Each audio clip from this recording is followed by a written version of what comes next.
Halo semuanya, di sini kami dari kelompok 4 ingin mempresentasikan mengenai materi teori kewarganegaraan Republik.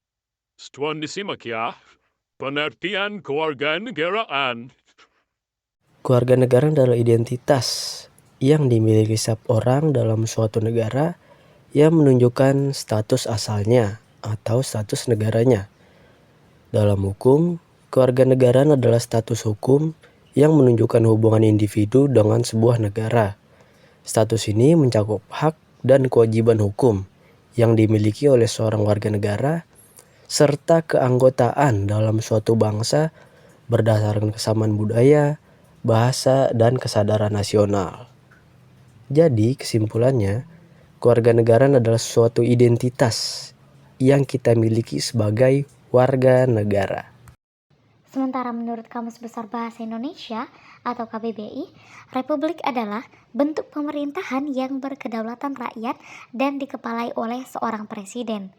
Adapun kepemilikan privilege yang memuat hak-hak dan kewajiban terhadap kepentingan publik.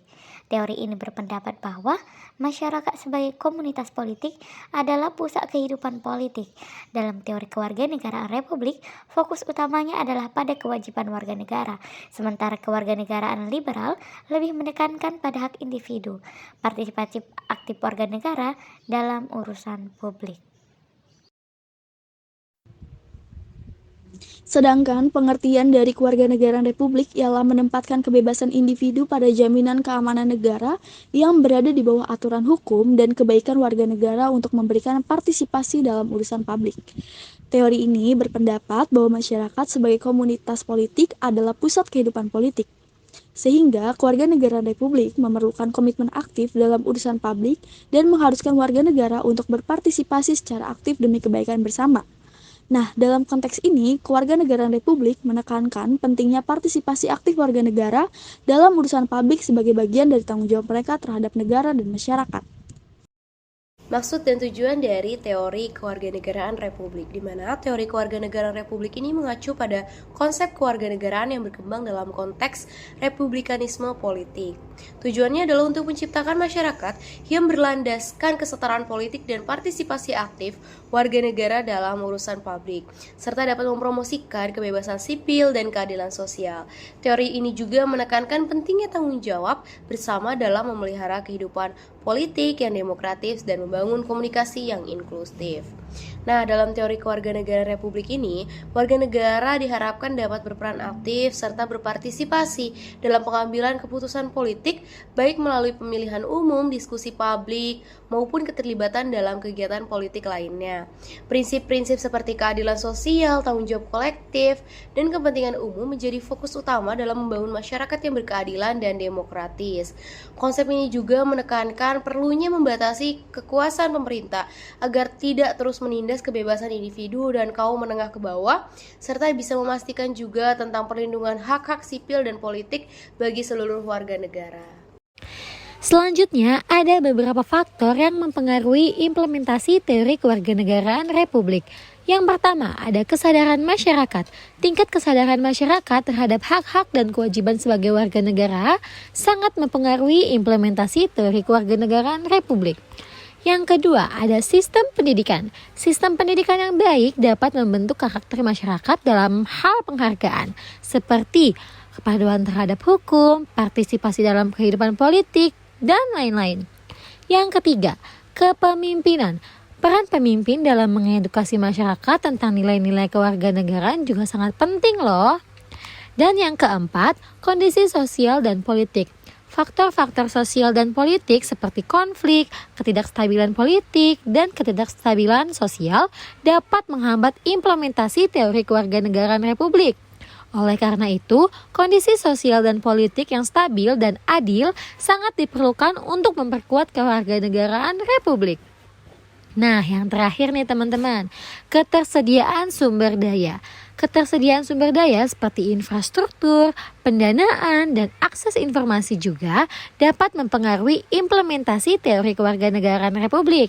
Semakin baik ketersediaan sumber daya, semakin mudah juga bagi masyarakat untuk melaksanakan kewajiban sebagai warga negara. Lalu, apa yang menjadi dampak dari teori kewarganegaraan republik bagi suatu negara. Bagi negara yang menganut teori kewarganegaraan republik, kita ambil contoh seperti Indonesia, akan menjadikan kedaulatan rakyat yang terutama dan juga kepentingan publik serta negara di atas kepentingan pribadi. Maka, tentu akan membawa dampak-dampak yang mempengaruhi dalam jalannya sistem ketatanegaraan negara tersebut. Bagi negara yang menganut teori kewarganegaraan republik, tentu akan menjadikan publik atau rakyat yang menentukan dalam keputusan-keputusan penting.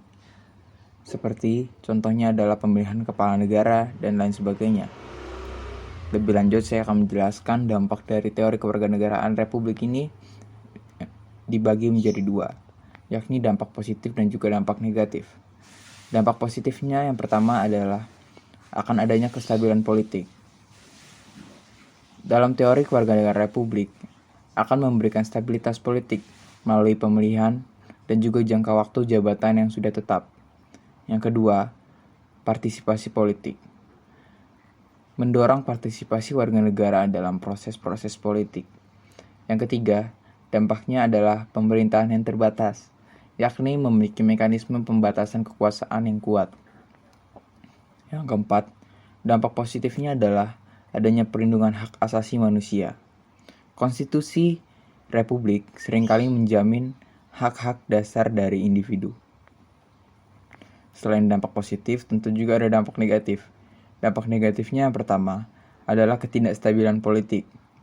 Akan bisa terjadi perubahan kepemimpinan dalam pemilihan umum dapat menyebabkan ketidakpastian politik bagi suatu negara tersebut. Yang kedua, maraknya korupsi. Sistem politik yang terbuka dapat memberikan peluang lebih besar bagi terjadinya korupsi. Yang ketiga, ketergantungan pada partai politik. Partai politik bisa menjadi korup atau berkuasa secara berlebihan. Yang keempat, kesulitan dalam pengambilan keputusan. Proses pengambilan keputusan bisa menjadi lambat dan rumit karena berbagai kepentingan-kepentingan yang berbeda dari negara tersebut. Itulah yang menjadi dampak dari adanya teori kewarganegaraan republik bagi suatu negara.